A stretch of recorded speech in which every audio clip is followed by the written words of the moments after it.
το Πατρί και το Υιό και το Αγίο Πνεύμα την Νικαίη, και εις τους αιώνας των αιώνων ειρήνη πάση. Τας κεφαλάς ημών το Κυρίο κλείνομαι.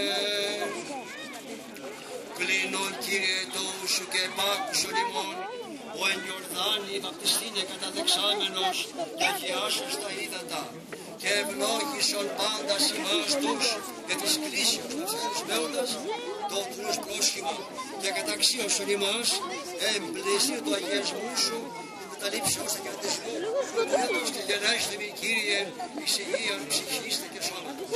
Συγχωρεί ο αγιασμός των ψυχών και των σωμάτων ημών, και συν τη δόξα και ευχαριστίαν και προστήσαν απέμπομεν, συν τον άρχους Πατρί, Αναγίο και αγαθό και ζωοποιός πνεύματι, νικαίοι και εις τους αιώνας των αιώνων.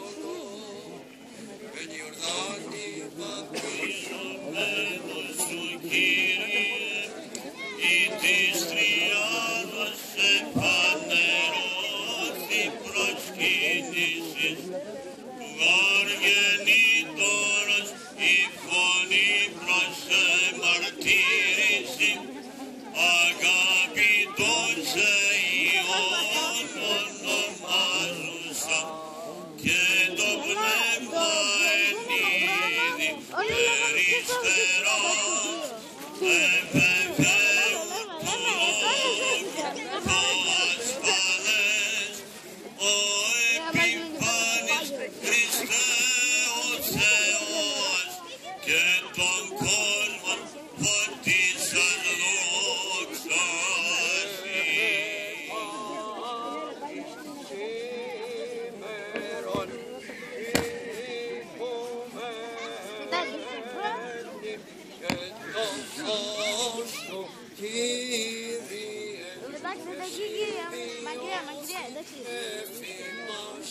Εν επιγνώση υμνώντας ήλθες εφάν.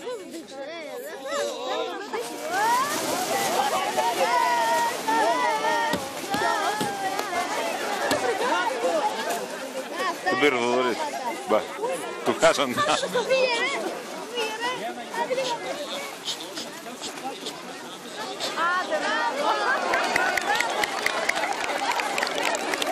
Και πάντων των Αγίων ελέησαν τα σώση.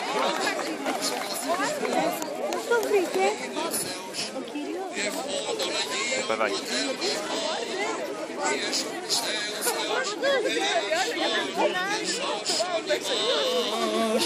Όλα πολλά και καλά και ευλογημένα καλή χρονιά.